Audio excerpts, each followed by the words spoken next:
Welcome, Lindsay Hood, to episode number 7 of My New Normal podcast. Very excited to have you as a guest. For everyone listening, this is Lindsay Hood. Dr. Teresa Larson here. We are at the Movement RX headquarters. It is 0600 in the morning. We all got here at 0530 to prepare for this. Lindsay didn't know what she was in for. Nope. So, and we are not drinking beer at this hour. We are drinking cold brew that's on tap at the gym next door, which is really awesome. So, and behind the camera is Chianti Story and his lovely service dog, Koja, who you'll hear panting in the background. It is not the cameraman, it is the dog. So, okay, I had this hour without much coffee. I'm gonna have brain farts all the time. But Lindsay and I met, I would say, 4 years ago. I think so. About 4 years ago through our friend Chappie Hunter, who runs Alpine Ranch CrossFit. If you're in San Diego, Alpine Ranch is not in San Diego, but it's further east, but a beautiful area. He runs an amazing gym there. I met Lindsay through Chappie, but I also, well, I guess I heard about you through Chappie, but I met you when I did my first segment on CW6, mm-hmm. And you were the morning show producer? Segment producer, yeah. Okay. Yeah, you're the morning show segment producer, and I remember I was with a couple veterans that morning, and we were doing a segment on just what to say to a veteran. Instead of saying, like, thank you to a veteran, I was trying to tell people, well, you've done so many, I was telling people to say, hey, you motivate me. You know, instead of saying, thank you for your service, say, you motivate me to do something with my life. That's what I want people to say. I don't know if that actually spread. But I tried. The anchor woman was really into it. And I think we tried to teach her to squat, but she was in high heels, so yeah. She had an advantage, but I'm sure if we got her out of her high heels, we would have seen other not so fun things. But I remember my husband saying, did you meet Lindsay? Like, she's an adaptive athlete. And I didn't know that, but after coming back a few more times, getting to know you. Yeah. So, so on this show, I want to hear a little bit about your adoptive story and who you are. But do you want to first just say where you're from and what you are doing in this neck of the woods? So I am actually from San Diego, and I was born and raised in Alpine. Okay. So I lived there until my late 20s, which is like Alpine's like a rural area, so very interesting. And then moved to the big city of San Diego. Just big city. Yeah, laughable. And I went to San Diego State. And what'd you study? American Studies, because San Diego State is like a really big school, so I was like, what's the easiest degree I can get? And I was like, oh, that's great. So I graduated, and then I started working in radio for 4 years, and that was a little wild. And then now I work in TV. So I started out as a producer, and now I work as an assignment editor. It's awesome. And what news segment are you working with now? So I work for Channel 7, Telemundo 20, and assignment editors assign the reporters stories, you keep track of them, and all their assets. Nice. Good job. It's a little nerve-wracking. Yeah. Well, I remember coming in, because the segments I did with CW6, what we were doing once a month was like, we were there at 5:30, right, or something like that, and everyone was been awake for like 3 hours, or something like that. Get there by 3. Yeah, and the anchor women and men were looking absolutely stellar at that hour, and I was like, wow, who does your hair at that hour? Like, who does your makeup at that hour? It's amazing. They do. Yeah, they do. And I'm always wondering, like, what time do they go to bed? Like, what time do you usually go to bed when you were working that? I try to get to bed like 8, or just take naps. Yeah, naps are the best. What time would you get off when you work in the morning? 12:30. Okay. Oh, that's so you can go home and get in kind of a normal day and then go to bed early, essentially. Yeah, or take a cat nap and then stay up longer. Okay, got it. Yeah, those are fun. I remember those. I remember having one of the morning shows that was on. I think it was around the book time when Mark Devine was in. Mm-hmm. Oh, yeah. Came in, and that was a pretty funny experience because I was sitting there and I was like, this guy walks in and I was like, hey, you look vaguely familiar. I think I've read your book. Then he brought his whole crew in, and then I remember I was in touch with a couple of them afterwards, but I've had a bunch of people go through his training, friends go through his training. Yeah, those were fun. I think I met the what are those stuff people, the guys that are at the Padres game. Oh, the Friar or the mascot. Yeah. What are they? The mascots? Mm-hmm. Yeah. Thank you. See. At 6 o'clock in the morning. I was going to say Teletubbies. I don't Teletubbies.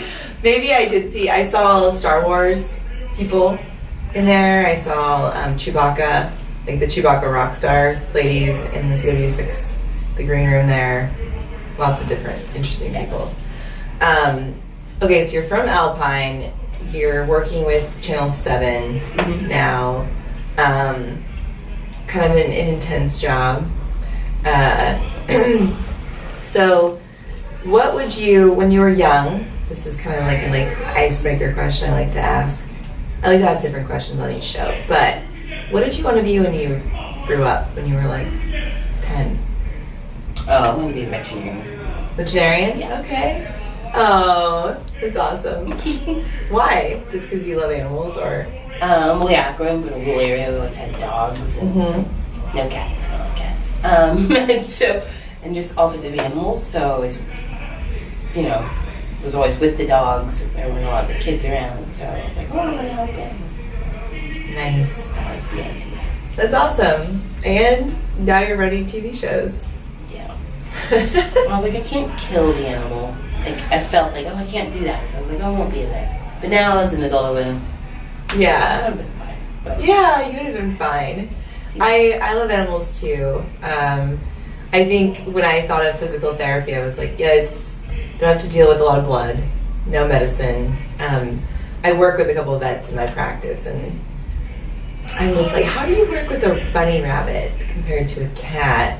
I mean, their anatomy is different. Like, I'm working with a human, where the anatomy usually in the same place, and they, 2 legs, 2 arms. But like, what if, Puff comes in, the cat, and then you have a bunny rabbit? I mean, like, how do you, like, the training to me, the schooling would seem to be like extensive because of the different bodies, and then not to mention like dealing with large animals or like exotic animals. That's a whole different ballgame. So I think vet school is like medical school, the amount of time, but I wonder, like, because there's so many different bodies, like, how do they do that?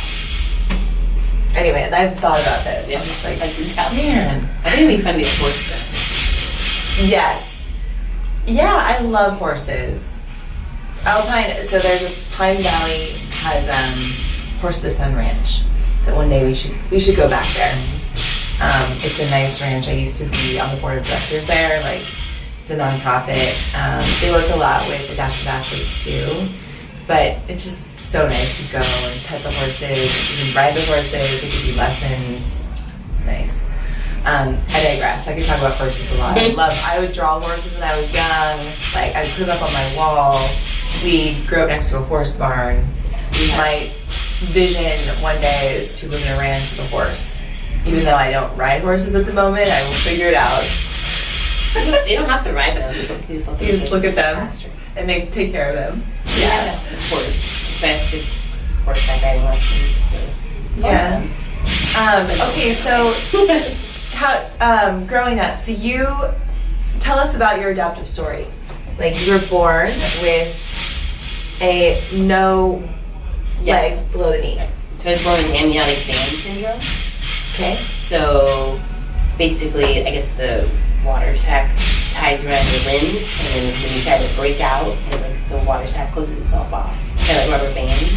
Okay. So my left side, my hands and my leg are out. So it just kind of tied it off. Amniotic band syndrome. Mm-hmm. And how common is that? I think it's like 1 in 10,000. Okay. So it's not very common. Or you might get like a palate or stillbirths or something like that across your face. I think it's really common. And then Okay. And then club foot is common too. Okay. So for you, how low below the knee is your? So it goes. It's all the way down here. So there's actually a leg, and it has like kind of looks like my finger. So there's little toes on that leg. Yeah. It just didn't develop like normal. Okay. Got it. So growing up, how was that for you? Like what? Being born with it. So with the people most of the adaptive athletes I've interviewed, we've had an athlete who became blind over the course of her high school after she had Stargardt's, which is like a rare macular degeneration syndrome for young people. It happens in your adolescence. But a lot of athletes, their adaptation happened from trauma. Mm-hmm. And the way, so to the listeners, everyone is adaptive, right? Because that just means change. But, so we like to, there's a spectrum of it though. So while everyone can be adaptive, the most adaptive humans typically are the ones that have gone through the most and have come out choosing to live an optimal life and choosing to recover as optimally as possible. And so everyone can go through something, but let's say you went through a major accident that changed your life completely, how you had to move, walk, mental health, all that stuff. So at some point there's a choice though.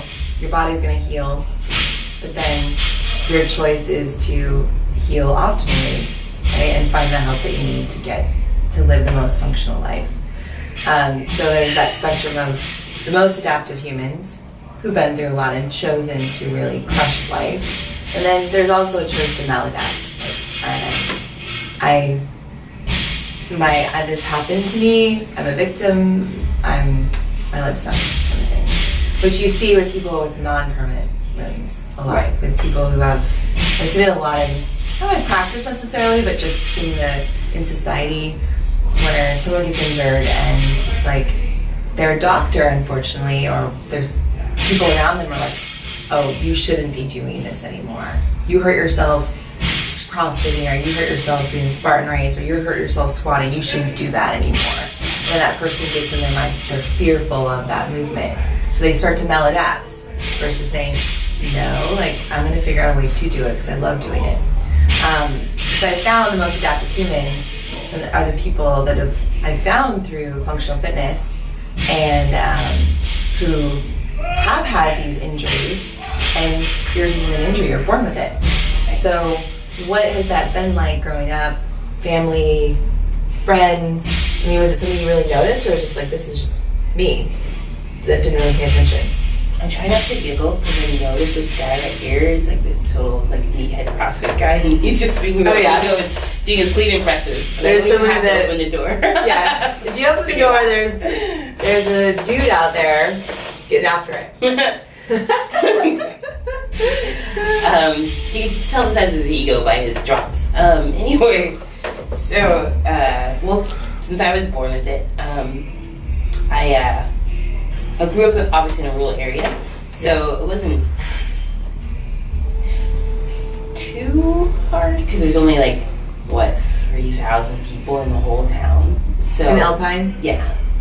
Not now, but yeah. So when I was growing up, so it would always kind of be they would know my name, and it was never really people still stop and stare because I went to parochial school, so I always have little short skirts, and then you'd see my leg, and just people would just stare all the time, which is annoying, or ask the same question over and over and over again. Like, how did you lose your leg? So I just started making up stories, train accidents, and sharks. But, Did you? yeah, because it was getting. I mean, I still get the same question over and over again. So I'm just like, now you just say, The shark. no, now I just kind of avoid with people. I know what you're, because you can see in their faces what they're going to ask you, like, because it's kind of interesting because I'm black, obviously, and so I guess it's the podcast, so it's obvious. You're okay. You can say. So, but in Alpine, it's rural, so it's all white people. Like, we were the only black family walking around. So, they may not necessarily want to come up to talk to you because of maybe the color of your skin, but you can literally see them, like, just ripping themselves, like, they're so curious and so nosy, so I just be like, okay. So you just, like, let them come up and ask you questions where they necessarily, you may not ask you questions. When you were a kid, so this happened when you were a kid and happens to you now, I'm sure. Sure. So what was how was that as a kid? People coming up and asking you that, especially in rural America, where you are you're a minority. Oh, sorry. It's time to wake up. Yeah. Time to wake up. Or We're here. That's my phone. Just, it's the same thing. It hasn't changed from a childhood. Did it though, in terms of like, did you struggle with that, or was it just like this is just part of my life? Like, did you find it annoying? Did you find it? Well, it's just part of your life, but it doesn't shape the way, like, as an adult. Like, I'm not, like, I'm an introvert, so because people are always coming at you, like, asking questions. And for a while, they were just like, I don't want people asking questions. So I think it shaped me as an adult to be introverted and maybe kind of, like, standoffish because I don't, You don't want to have the conversations all the time. Yeah, that same conversation over and over and over. Did you find yourself wanting to cover up when you're younger? I'm just thinking about kids, right? Like if you're struggling with anybody who struggles with some kind of body image disorder, like just I wouldn't, like things where it didn't draw attention to you. Well, because I was in elementary school, like I was in parochial school, so you had the short. Yeah. So you couldn't really change it or okay. Answer anything. So it was always obvious, but as I got into junior high and high school, I always wear pants, just so I wouldn't have to go through the whole questions every day. Yeah. Is that how you feel now, or is it like, whatever, just... Now I'm just used to wearing pants. Yeah, because you're in the professional world now. But but does it matter to you anymore? Like people stare or come up because it's just kind of like this is. I mean, in high school or at grade school, I'm sure it was like, man, this is annoying, or this can be a bit much. Well, I mean, in grade school and school, whatever, there's a lot of bullies, so that was not easy. So just dealing with them and threatening to take my leg and run off with it and stuff like that. I mean, that was... There are kids that did that? Oh, of course there are kids that do that. Yeah. Now you can go beat them over the head with it. Exactly, and hop away. Yeah. Go get another one, chase me down. But I think also came out. But as an adult, it's just like whatever. I don't know. Yeah. Just kind of. Well, I know. So being an introvert. It's temperature. Okay. So. That's fine. Okay. So about the introverted thing. So I didn't know I was highly introverted too. Like highly introverted and sensitive. And so I'm also someone who didn't like to draw attention to myself at all. So like for me, and even though I wanted to still excel in sports in grade school and high school and college, it was like I still didn't want people. I was tall, so that was maybe tall, kind of stood out. Taller than most women is 6'1". Bigger. I just couldn't get away from people do you play basketball? Do you play volleyball? It's different, but you still get the comments. Very different. It's just the attention of like, okay, You don't want have this conversation. But you're still going to be the first person to see. Yeah, and I also experienced some bullying too growing up with, so I lost my mother when I was 10, and that like completely shifted my just demeanor in grade school. I was 10, so before that I cared about being popular and being around the cool kids, and after that I was just like, I don't care, and became a bit like more of a recluse, except to myself, and so I ended up getting, kids were making fun of me because I just didn't socialize. But that's hard growing up that way, and I find now I have to really like catch myself, because I don't want to stand out. I don't want to be afraid to be influential, right? Or just like you're doing a job where you can tremendously impact the story of what people see, and you're meeting all of these people that come on shows, and like for me, I get to work with people in physical therapy and through this Adapt Media channel, and it's like it takes a lot of energy though for me to just say, okay, people are going to look at you. Right. People are going to come up to you. People are going to notice.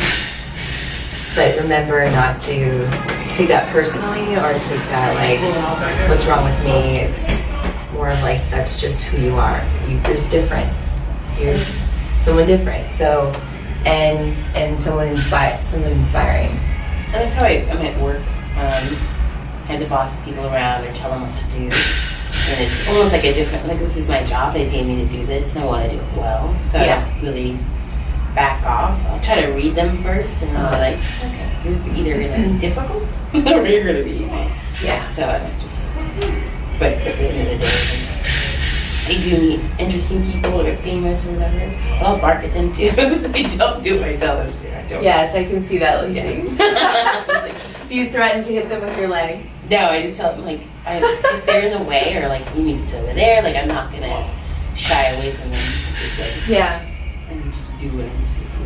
Now, do they, do people at work oftentimes, I mean, people that you work with know, but do people coming in as guests, do they ask you to? Or are they kind of in their own world? I think they're, like, in their own world, and I'm, like, moving too quickly for them to stop and have a chat with me, and my demeanor probably isn't like, let's stop and chat. It's like, no, I need you to go sit over there in that corner and turn on what I need to do. So. Well, so I want to know more about, so you're clearly, you do CrossFit, you're doing high intensity functional training, you're doing, which is both similar things. Spartan races, you are a powerlifter, arm powerlifter.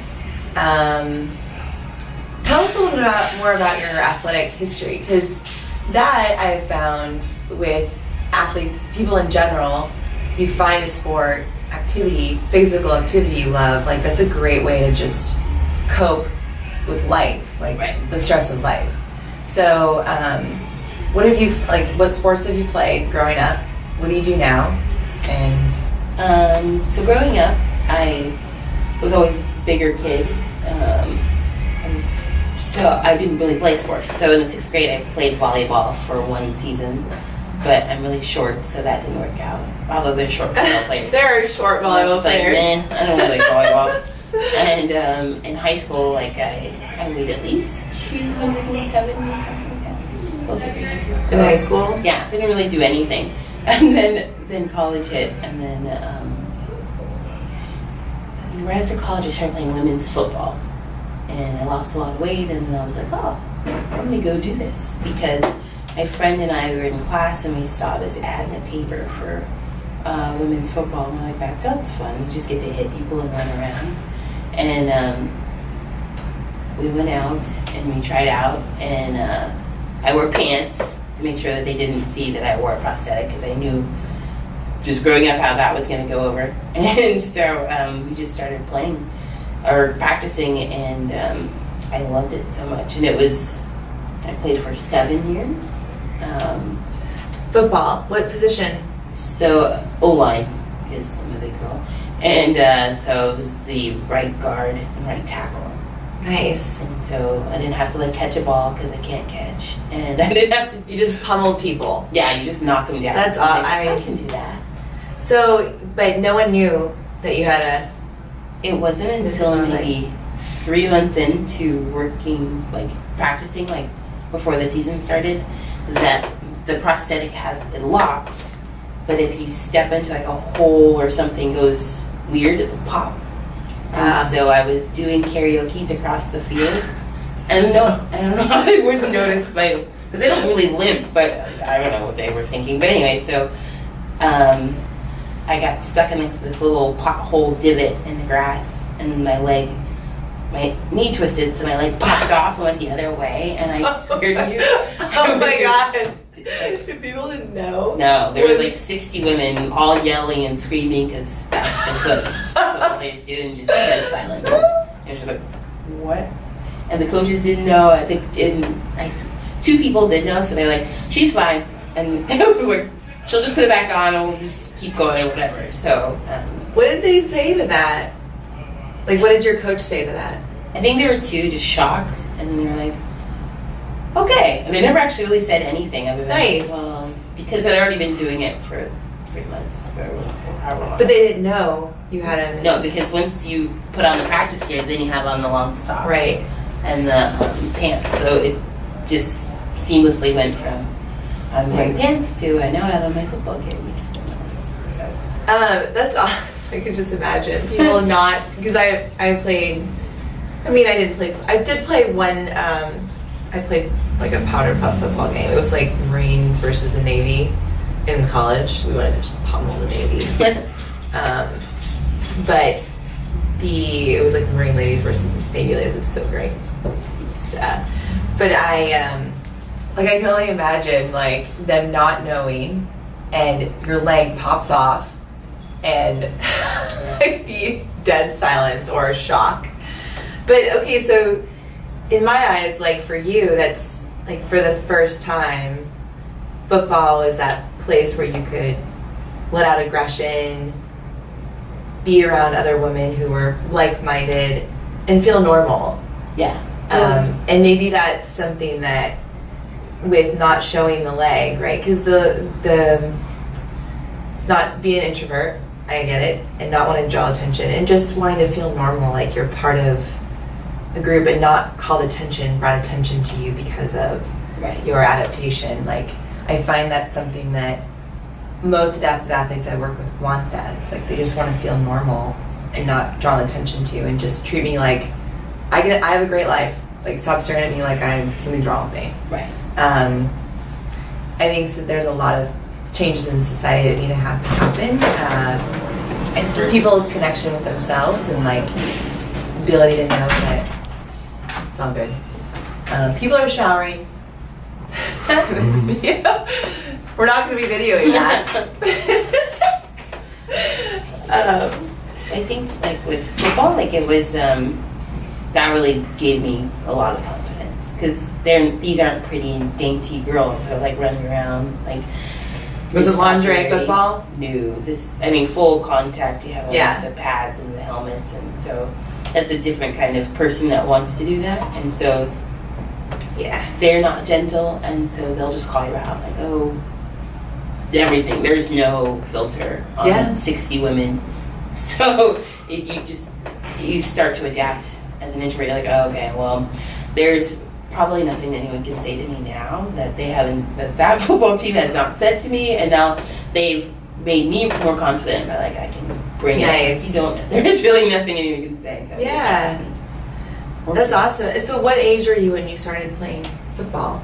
I was like 28. I was so old. God. Okay, so are you still playing football? No. When did you stop playing football? I stopped playing like 7 years ago, so 2011. Okay. And it was mostly because I fell out of shape and I wasn't doing my best, so I was like, well, I'm not going to play. I don't know. And so now I'm in better shape than I am now. So I'm in better shape now than I ever was playing football. Okay. So go figure. And you did powerlifting too, correct? When was that? What did that involve and when? So one of my teammates, we started lifting to get stronger to play football. This is everything that I do. I've wrapped around football. So we just started powerlifting and oh, look, we're really strong. Let's go do competitions. So then we started traveling places like Vegas, Boston. Doing powerlifting competitions? Yeah. That's awesome. So can your best time, what were your numbers? Everyone else, I've actually had people ask me this too. I am not a power lifter. I'm excited to learn that. For those listening, we're going to be doing a post-show special with Lindsay teaching me some powerlifting. I like squatting, deadlifting, bench press, but I would not say those are the deadlift is probably my strongest, being tall and long limbed. But people ask me what's your bench? 100 pounds. Nothing. I mean, in the powerlifting world, it's like a stick. So what were your best numbers when you were powerlifting? Not so good with squat because then my leg can't go parallel. So those are 200. How did they? Did you do adaptive powerlifting or did you just do regular? I didn't realize there was any such thing as adaptive sports. Yeah. Until recently. I know. That's interesting. So it's always been the full on let's do this. So I had to lift lighter so I could get my butt beneath my knees. So you lift lighter, okay. Yeah, in the squat. What was your squat number? 2. I hate squat for that reason. I'm not good at it. I hate it. So probably 200, 250.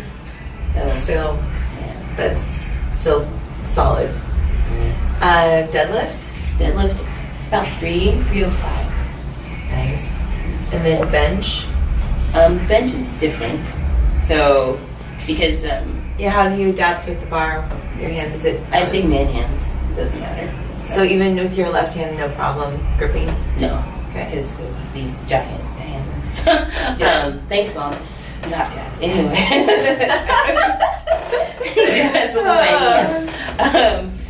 So the bench, I did do adaptive bench with the U.S. Paralympic team, and that's where you're laid out, and they strap your hips down and your ankles down. Okay. So that was difficult, so you can't push off with your anything. So that I could do about 250. So they strap your hips down, strap your feet down. To make you, and you're on a long table. Okay, yeah. Thick bench too, right? Yeah, very strange bench. And then, but regular 275 if you're just on the regular bench. Because then you have your hips and your feet. Yeah, 2 to 275? Yeah. Holy, it's awesome. That's more than your squat. I know. Well, so that's the thing. We look at numbers and percentages and what they should be, but we've been not being able to get, missing a lower leg. So for those of you listening too, if you have, and Keontae knows this too, being he has a below the knee amputation. And below the knee amputation is different than a congenital deformity too. So you have a congenital deformity in the medical terms. Keontae has a below the knee amputation. It's just different. But the what we look at in the movement, it's different in the sense of how it happened. I call it your secret weapons, to be honest. You guys have these secret weapons that other people don't have. You have a leg that you can hit people with. In the Marine Corps, so Keontae was in Marine, we had, they taught us, there's weapons all around you. Look at your freaking legs are weapons. I have a bobby pin. My dad would be like, if you're on a date and someone's gonna jack you up, make sure you have a big pin in your hair that you can stab them with. I'm like, okay. I don't have... Yeah. Anyway, I digress. That's a good quote for social media. So, but in terms of movement and function, it's similar. Whatever level the limb is. So let's say your limb was amputated mid-shin or deformity is a mid-shin. Your overall stability will be similar. right? If the limb is cut higher, the level of stability is a little less, just because of the limb difference. So the longer the limb, the more stability you have in prosthetics. So but the one thing that I've noticed with prosthetics, working in the functional fitness environment with adaptive athletes, is that prosthetic can limit your depth. It's not necessarily your strength, it's just the prosthetic. Squatting below parallel means your knees in a lot of flexion. So like you have to almost get, I mean, in powerlifting there's a wider stance anyway with a squat, typically. But like if that prosthetic is pinching in any way or limiting, depending on the length of the limb, then it's going to be nearly impossible to get below parallel unless you like shift your weight to the other leg. And that's what I do. It's almost a one-legged squat. Yeah. So you're doing a one-legged 200 plus pound squat. So that is considerable. But yeah, so that's something so they do have adaptive powerlifting. Is it, have you gotten involved more in that? So you did the bench press, but like what about squatting and deadlifting? Anything? No. Well, my deadlift is, I don't know, no, never tried, except just with the Paralympic team. Tell us about the Paralympic team, that experience. It had its highs and lows. Of course, like anything else. It was, their base camp is in Oklahoma City. So I had to go to Oklahoma City a few times. That was beautiful. Interesting. Going from San Diego, everything was very flat. Did you deadlift hay bales? No, because it's all bench. But yeah, oh, yeah, okay. They were driving us around the campus because it was UCO, University of. Wait, Paralympic powerlifting is only bench? Yeah. They don't do squatting, deadlifting? No. No. Is that just because of the categories and differences in injuries? So they would. Yeah, so that's why they strap you on the table to make sure everyone is equal. So interesting. Some people might have a missing a limb, or you might be in a wheelchair. Something. Yeah, of course. Interesting, because I would say like there's a lot of people that could squat. It would just be maybe it's a quarter squat that they go to versus like a full squat. I don't know. That's hard. That's what's hard about adaptive athletes in a way. If you're in a competition, like making sure it's equal. Right. But yeah, interesting. Okay. So there, they were kind of country because they were driving us around the campus in the back of a pickup truck. But it was still really fun. I went to the national games in Guadalajara in 2011, and so it's same like it's the games before the Paralympics. Mm-hmm. And so we were like dorm style, and they flew us all into Houston, got our measurements, and you got like all this swag. It was basically at the mini Olympics, but with the same Ralph Lauren stuff, and they dress you up so you can march in. So that was really exciting. That's awesome. There's not many experiences you get to do that, experience that. Exactly. So that was in 2011, mm-hmm. And then since then, did you stay training with the Paralympic team, or when did you shift into CrossFit, Spartan? Like 3 years ago. Okay. So then, Chappie talked you into it. I was already doing it, and then I found him because of something at work, and I was like, oh, look at that. We can do like adaptive CrossFit, and I never heard of any such thing. Then I'd already been doing CrossFit, like at CrossFit San Diego and some of the other ones. And it was really interesting, and he has the same, both on the left leg, and both kind of, the way I learn stuff is by watching to see where they put their sound limb. I'm like, okay, so if I put my limb there, and then that's how I kind of learned. But with him, it's like a lot easier where you're like, okay, we're both wearing a prosthetic on the left. If I do exactly what he does, then I know that I'm right on the right. So, okay, so you said sound limb. What side do you consider your sound limb? My right. Well, that's right. You're right. Okay. Yeah, so for people listening, like that's a common phrase, like you have with the different limbs. Like, so my friend Max Conserva, who created the online functional training course for adaptive athletes, he runs an organization called goodleg.org. but his good leg is the leg that's salvaged. Oh. It's a nice, like, yeah, so I know in PT, actually, this is the thing in PT that I was just like, I was disgruntled about PT schools, like good leg, bad leg. You know, someone had jacked up their ACL, bad leg. It's like prosthetics like bad leg. No, actually good leg, solid leg. Yeah. Yeah, crushed leg, crushing Good leg. leg works. Yeah, so, yeah, so the terminology is interesting in what you, so sound leg is your right side, sound leg could be your left side too. Is there anything you call your leg? Like I know some people with adaptations have names for their limbs. No, leg. Hello, leg.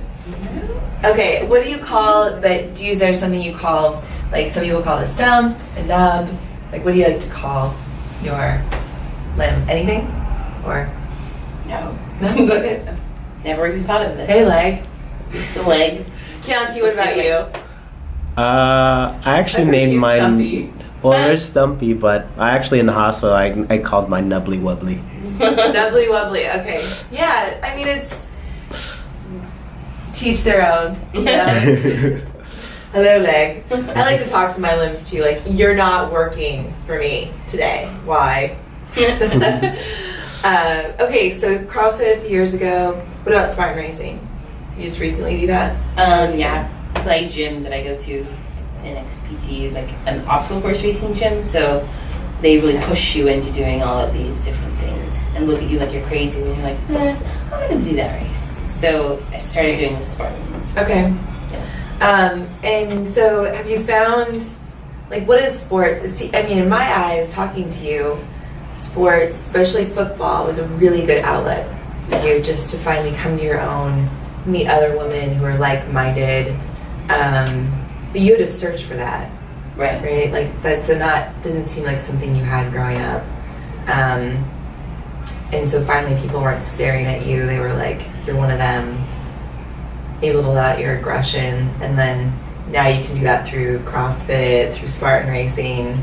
Do you get people staring at you there, or do you kind of feel like, okay, I'm one of them. I'm normal. Not so much. Football you can completely cover up. I mean, all look the same and can't really tell. Yeah. When Spartan's coming along, I mean, you're wearing shorts, and then I wear my sea leg, so I have like the the one that sticks out, the leg. So when you're running along, The J leg, would that be considered the J leg? I guess I don't know. Oh, okay. The one that does yes. With the, it has a flat. Yeah, I know what you're talking about. So Yeah. you're describing the cheetah. Yes, The cheetah. I'm a cheetah explorer. Hey, we did actually remember back we did the epic race together. Mm-hmm. That was solid. That was like a mixture of Spartan and CrossFit. Exactly. I love those. Well, there's Are one they- coming up on Saturday. Oh, sweet. But yeah, but like, I like to do the Spartan stadiums because I'm not a fan of mud. But so if you're running up and down the stairs, people will stop and stare. Or not stop. They don't stop. They just kind of look like, oh, or they'll let me go forward, or like when I get to the wall. I got to this 8-foot wall and I still can't figure out how to get over those. I just kind of stared at it and I was like, I'll just do my 30 burpees. I'm gonna Just do the 30 burpees. Yeah. And 650. so these two kids, like maybe in college, like, no, don't do the 30, we'll just throw you over. And I was like, no. And before I could say no, they'd already lifted me. I was halfway, and I was like, well, I'm here now, so I'll just jump over. Oh, that's awesome. So I think they're more likely to help, stop and help, because they're like, Yeah. oh no, we want to help you. Yeah, that's the one of the good things about, I find in the fitness world, whether it's CrossFit or Performance 360 or like Spartan, like the culture is around getting people. I actually really like Joe DeSana's whole mission about impacting 1 million lives, getting people just moving. There is competition in it. He makes it, but it's like you're outside, you're doing things that are super functional, like scaling a wall, flipping a tire, carrying a Atlas stone. I mean, those things, like, you're gonna do that in life, like carry large awkward objects, because if you have to move houses, or scale a wall because you're running from someone. Those things. Running from. I've done that multiple times, running from someone. But I love his mentality, and I always feel like in those races that I've been in and people I've trained with, they're all about like everyone finishing as a team. Like, I mean, it depends who you're training with. Like, some of the more elite, if you're like highly competitive in it, there's money involved. But like for the most part, the majority of people who are involved are like, they want to see you succeed, and it's like a team effort. Right. And it's such a huge thing to get through one of those races.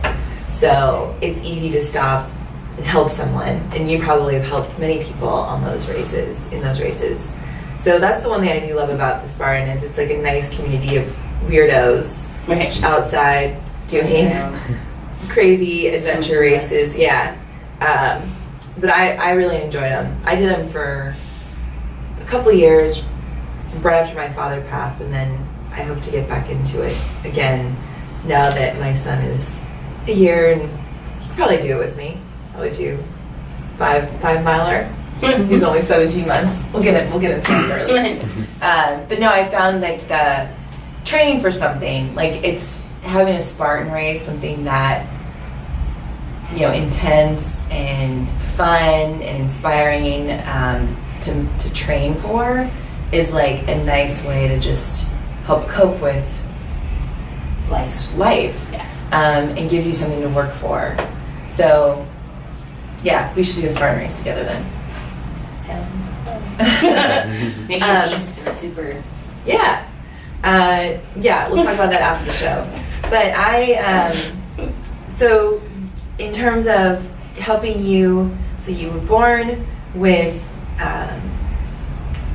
a missing limb and fingers, but didn't hold you back. Basically, got involved in football. Yes, it was hard because people are people. They're going to stare, and anybody that looks different, I can only imagine the challenges of being an introvert growing up and being the only minority in a small town. But now you've gotten involved in all of these sports and functional fitness, and what I've found with people who do that, whether you're adaptive or not, more adaptive or not, like it helps people come into their own and like cope and actually deal with all of these mental struggles that they may deal with from whether you're introverted, stress of work, stress of family, and helps people like find their tribe as well. So that's probably the one thing about football that I think that was a tribe. And now with Spartan or CrossFit, like a CrossFit box specifically, or this gym you go to that does the obstacle racing, I think that's its own little tribe. Right. And then like that's how I find our adaptive strength and conditioning classes. It's its own little tribe of people that, well, I would love to. I know that all the athletes could integrate into regular CrossFit classes, but it's nice to have everyone together, working out together who are all adaptive. And you guys aren't staring at each other. Like, what's wrong with you? It's like... Or you might stare to be like, what's that? Why don't I have it? So you guys will... But it's different when you guys are together training, because you don't have that same, like, okay, you're going to ask me about what's wrong.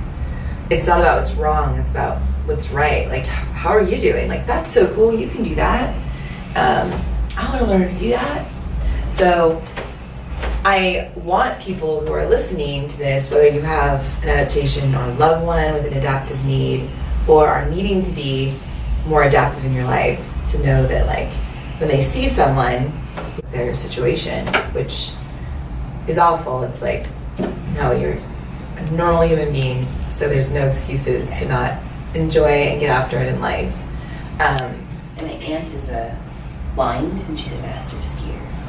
Oh, that's so awesome. It's kind of like, yeah. And Mom will be like, really? She's blind. You're like, oh, really? Never mind. She's blind and she skis. That's great. That's amazing.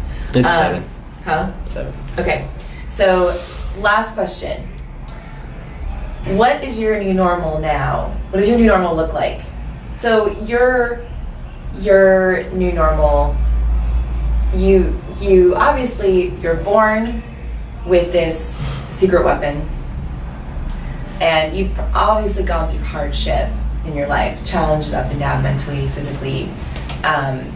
But what does your normal look like right now, like on a daily basis? And it doesn't have to be like this extravagant thing, but like say what your routine looks like on a typical day. From training in the morning or afternoon to work. Like detail? No. I just go to work and then When you go to the bathroom. I know. I want to know all of this. When you eat. I remember to eat. I work like a dog all day for 9 hours, 9.5. And then I go to the gym and I just throw things around. My favorite thing to do is it's like a functional fitness class. So when I get to the gym, there's all these guys who have these little tiny, we'll be doing rows. And the favorite thing to do is they'll pick up the 30-pound and just like grunting. I'm like, really? I'll go pick up the 70-pound and just do the same thing. And they get so embarrassed. And that is really the highlight of my day. Or I have all these bruises right now because that's from a kettlebell. Because we were doing presses overhead with the kettlebell. And so this guy had like, I don't know, it was like 25 pounds. I'm like, God, stop. So I got the 44-pound, and I was just pressing it overhead. And it got to me at some point. Well, my friend Bernard walked over. He's like, "Do you have to show up everybody?" I'm like, "Yes." Well, just you, but yes. Like, and I'm very competitive, so I'll just make it into competition. Yeah, that's awesome. Okay, good to know. So you can show up. We've got a team of 10 dudes out there. So when we go out and train, the after show, we'll have some fun with lifting. Well, Lindsay, thank you so much for being here this hour. I know you work long hours, and I've definitely been motivated by being able to work with you and get to know you, and very much honored to have been able to grace CW6 with some mobility. That was really fun. Like, I think the best part of those experiences was just getting to hang out with you for the short period of time, because I know how busy you are, and you just have this overall vibe of resilience, and like nothing really stops you from doing what you want to do. And I think that's something that I hope people watching this can see, because we need more of that in our world. Whether you're the most adaptive humans or not, like, people need to know that, yeah, you just put one foot in front of the other and you don't let people hold you back, and go after what you want regardless of your whatever secret weapons you have. But I gained a lot of resilience from being able to work with you in the little bits of time I have. So yeah, it'll be fun to do a Spartan race together. Yeah, you can throw me at the wall. Yes. All right. Thank you. All right.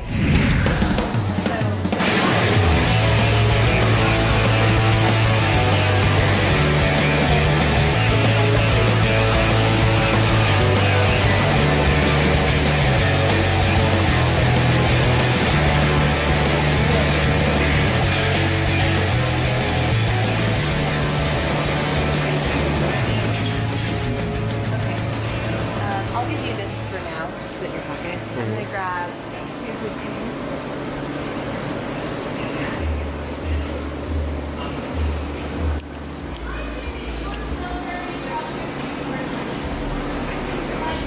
I already started recording. What? I already started recording. I noticed so. I was like, screw it.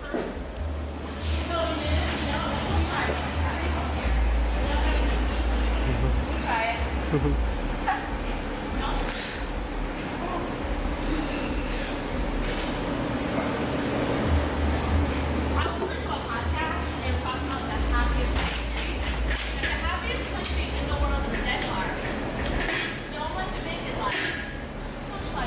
Okay, so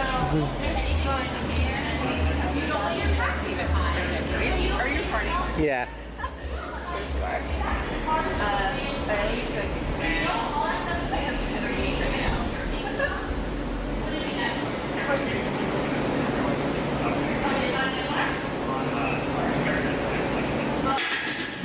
One breath. So I'll do this. We can do the me teach the bench first and then squat and deadlift. Squat. Should we do this Let's turn out big is on. So basically,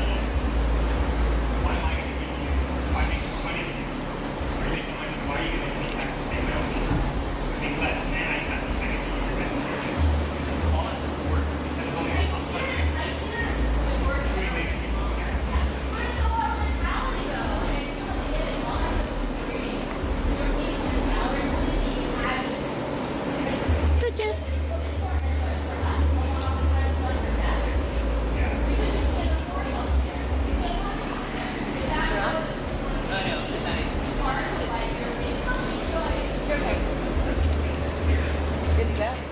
Alright, so basically here,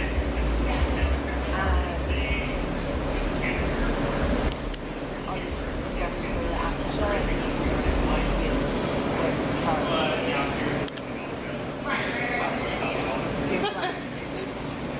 no pressure. Ready for this? Oh. Right, five?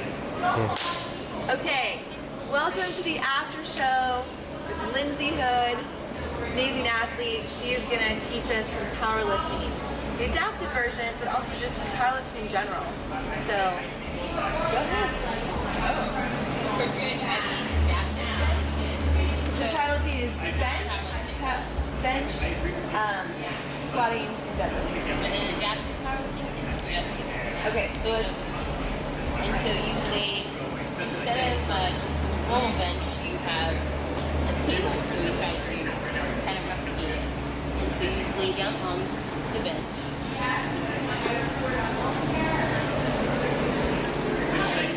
And in adaptive, to make sure that it's equal for everyone, because you might have to kind of lift it up or whatever, and or you're in a wheelchair versus standing. They put you on this bench and then they tie this strap right across your head. And they get really hard so that you can't move, totally immobilizing you. And then the same with your ankles. There's another strap that is cinched super tight so you can't use anything. Okay. So we don't have that. But and then it's all straight, like it's just straight with. So you're only using your shoulders and some. so you really can't arch. No. Yeah. It's right across your hips. Okay. Where do you recommend our hands to be on the bar? So I was always taught that your pinky out here, Okay. outside line, and then that's kind of your guide, and then you have longer arms. So if you want to come out a little bit, you can put your middle finger on this line, depending on how you feel. This was good. Okay. And then it's just straight. I'll give you a lift off, and then it's straight down to your chest. One, and you have to keep count. So you got one beat, two. So if you, I'll just put that. So when you get down to your chest, Yeah. you have to count for like 1 second, 2 seconds. Say alligator pump. And that's part of the competition is you have to keep it down there Oh. and then go. Is it just one gratitude? Okay. Obviously, right. Duh. Yes. Okay. So, alright. So one alligator, two alligator. What about Max? I don't actually know if I have a Max. Just go for it. Alright. So it's up, spotter, one alligator, two alligator. And it's a huge difference from when you're in the gym versus down. Yeah. Because after 2 seconds where Oh yeah. you're like, okay, it's gonna come on. So is your training when you train? Do you train for that too? Like Yeah, you have to. like not going for your 1 rep, but like in your training sessions, do you maybe go for 70% of your 1 rep? You practice holding it for a rep of 5 to 8. So you do 5 to 8 reps with a 2-second hold. Yeah. Is that kind of Because otherwise, I mean, I can lift. It's really crazy because that 2 seconds is like 20 pound, 50 pound difference when you're just not even. I was gonna say that's people can probably use like they do at the bottom of the squat, the bounce Yeah. a little bit, and that whereas this it's sheer strength. They can't utilize that stretch reflex. And then you're strapped down. Yeah. So that's another thing is this weight actually would be a lot easier if my legs were on the ground. Absolutely. When I just tested it, it was like, oh yeah, I can't use any of that. This is weak. This is so different. Feels very constricting. Yeah. Much more constricting. If you don't pause down there, that doesn't count. To no Right. You're like, No, so in like functional bench pressing, we actually don't teach people to like really arch their back or use, like we want people to stay neutral the whole time and really just use the strength of their arms in that neutral final position. But in the sport of powerlifting, I know that non-adaptive, they really use the arch, push through their legs, right?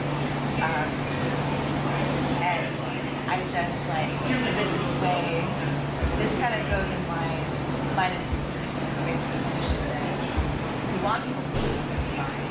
So if you're really building true strength, it's not to say, right, my powerlifters are strong, it's just, they can get away with a little bit more. They have the ability to use their legs.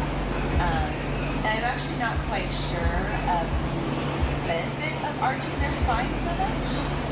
I know a lot of powerlifters and weightlifters have back problems. So like, I'm curious as to what the benefit of is like overarching is. I have to look into it. if I put my feet up, because when I do like regular powerlifting, Yeah. I will arch my back. And for me, it's just like, oh, look how much higher I am. I don't have to go all the way down. Yeah, maybe that's it. But also, maybe it also can allow someone to go a little bit deeper with their shoulders. So if I arch my back, like I feel like I have more range of motion in my shoulders this way. But it's not true range of motion. Like neutral spine, if you can maintain that rib cage down, that's true range of motion. That's where my shoulder extension ends. If I arch my back, I can go further. And I guess yes, I don't have to go as far. Right. Maybe that's it. But the low back doesn't benefit from that. So yeah, anyway, awesome. So everyone should try adaptive powerlifting because you actually have to be strong to do that. Let's go over deadlift. Sure.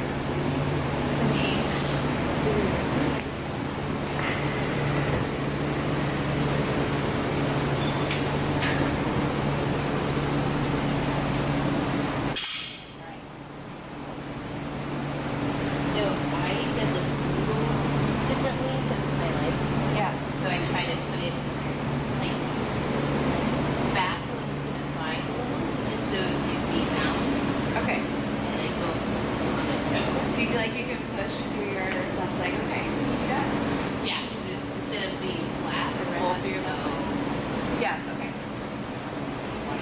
But anyway, yeah, it's just weird. It puts on the not really with science, but Yeah. all of my weight is on these and it's directly underneath the knee. Okay. So you feel like you can pull better through that leg by doing that? Yes. Okay. Usually they want you to be able to move your toes, so I move this toe, then I'll Yeah. Okay. And what are you looking to do? So first bar.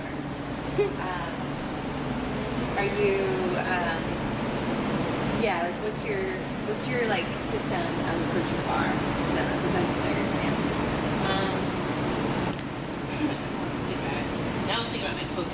Get up to the bar aggressively. Oh yeah. Okay. Yeah. So Get up to the bar and move the weight. Okay. Stop thinking about it. exactly. So, but I try to spin your legs up one. You're supposed to be with your butt out to get a seat.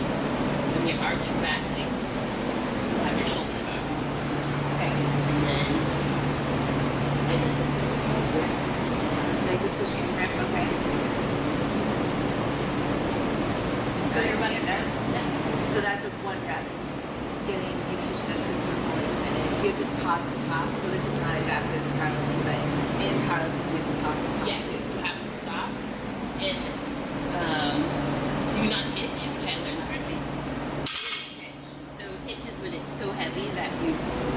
lift it up and you have it here, but you haven't thrown your hips forward like you need to, and you're just kind of hitching it up your thighs.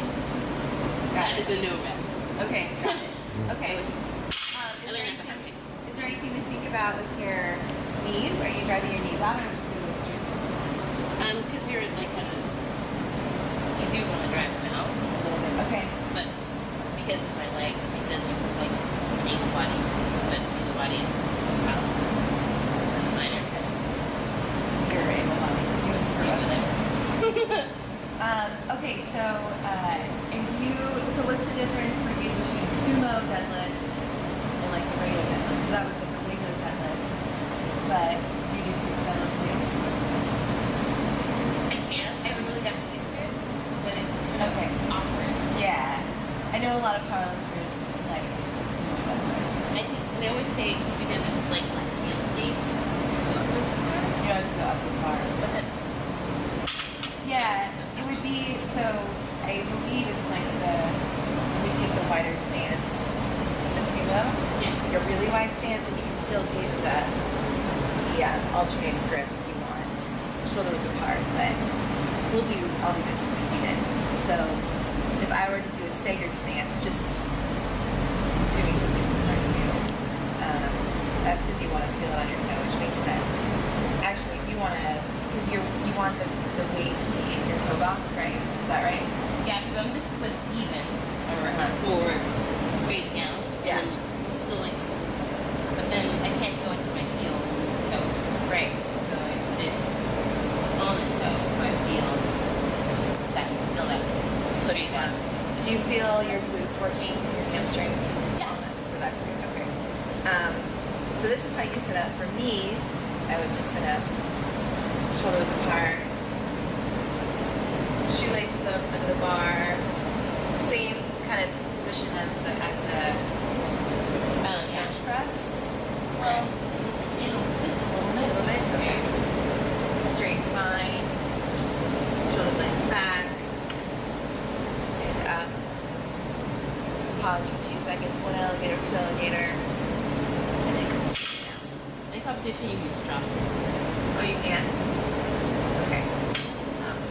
And you have a judge here, judge there, and judge there. And they're watching for you pitch it. This is in front, I don't know before, but if every judge has to give you a white light. A white light. So this one's like, oh, I saw you pitch it over here, or this one says it only get red. Okay. Get 2 out of 3. Got it. Okay. A really good cue I learned from the coach the other day about deadlifting was if someone's having, so I find people have a hard time with the whole keeping the hips a little bit above, more above than a squat. People like to deadlift like they're squatting almost. So it's bend over, feel tension in the hamstrings like this, and then bend the knees just a little bit, bring your hands to your shins, and then stand back up. Like I like the cueing, practicing with people, just the hinge over like you're getting ready to, feel the fly ball or something, versus here, and then just go down a little bit further with knee bend. So this is typically the position of the spine. Hips should be just below the shoulders, not so below the shoulders. That's something that I find with novices in deadlifting. It's like they don't know. I think knee bend or leg bend, Or they're like, right? And it's a very posterior chain dominant exercise. Okay, so how about cool? So sumo squat, a little bit wider. Definitely, I think people turn their toes out a little bit too.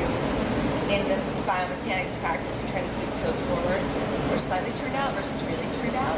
But I know with adaptive athletes who have below the knee amputations or prosthetics or salvage limbs, like turning their toe out makes a little bit of sense, just because they can't get that same torque in their lower leg, so they have to automatically position their knee in a torqued position. By torque, meaning stable position of the knee. So this would be hard for you versus turning your left foot out a little bit would mean that you actually get that same,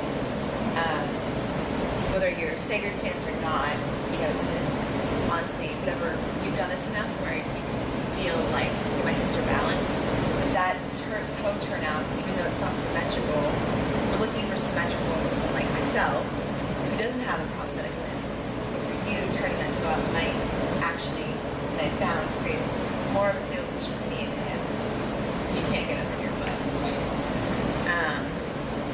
Okay, let's do the squats. So, I just do the same thing. Well, what's your height first? Oh. Let's see. It's okay, go with your height, because you're going to squat first. Yeah, I can remember. Like counting too. This goes down. Nope. Good? Okay. Sweet. That.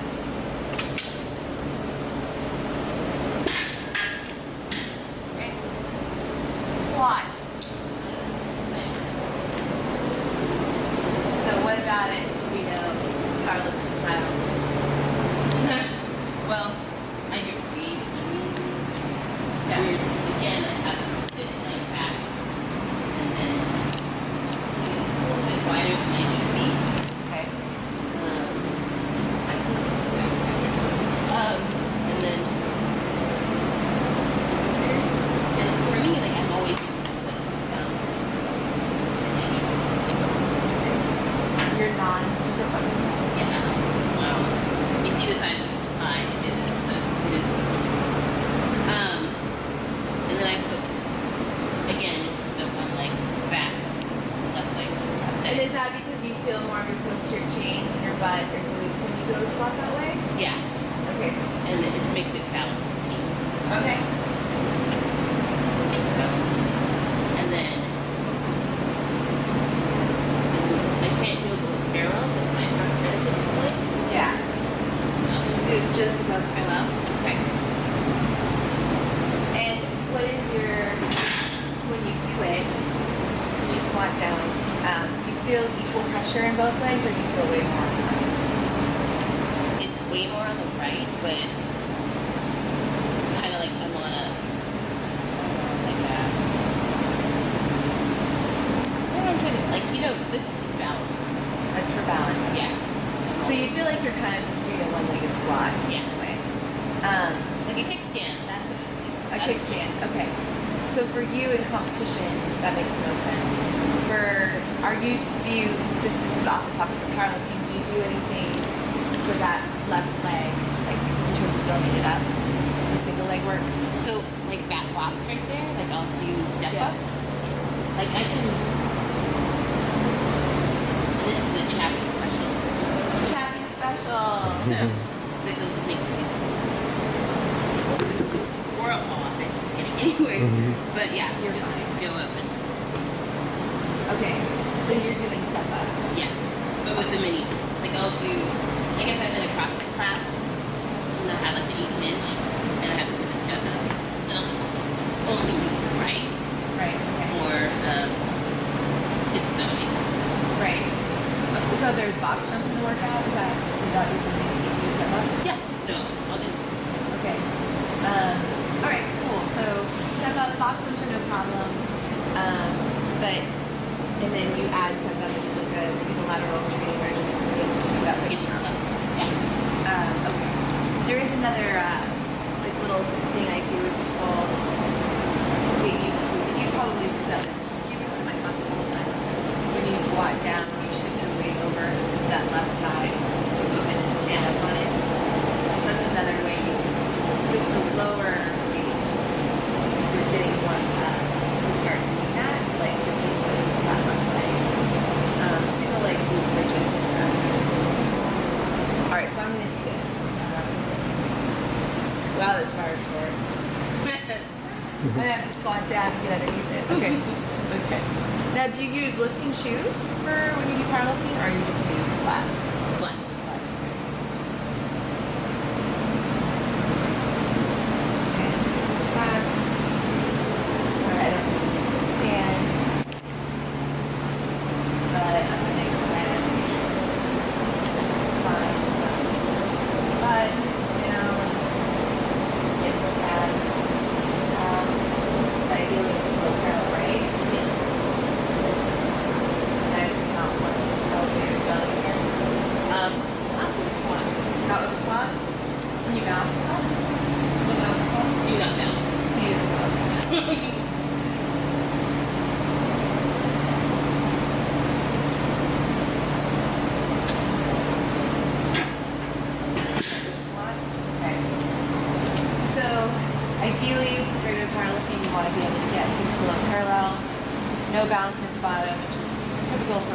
I'm not a nurse, I'm a random nurse. So, CrossFitters too. I think it's cheating. It is a way to use the body. Running out of battery. Okay. But for you, so you could do regular powerlifting, just squats. Yeah. Yeah. Okay. Okay, unless I get Lighter weight. super, lighter weight and then go super wide with my Right. stance, then I can. Then Typically, people with heavier weight feel like they can get lower because it kind of makes up for their missing mobility and puts some pressure on them, so the weight drives them lower. But it doesn't mean their body is capable, like their range of motion is capable of that yet. Like they don't have the capacity, but they force it with more weight, which is where injuries actually happen. So, okay, well, thank you so much, Lindsay, for that powerlifting lesson. I am going to get my athletes doing the bench press, especially without using legs and hips. So I appreciate it, and I hope to see you in class. And we will do a Spartan race together. All right.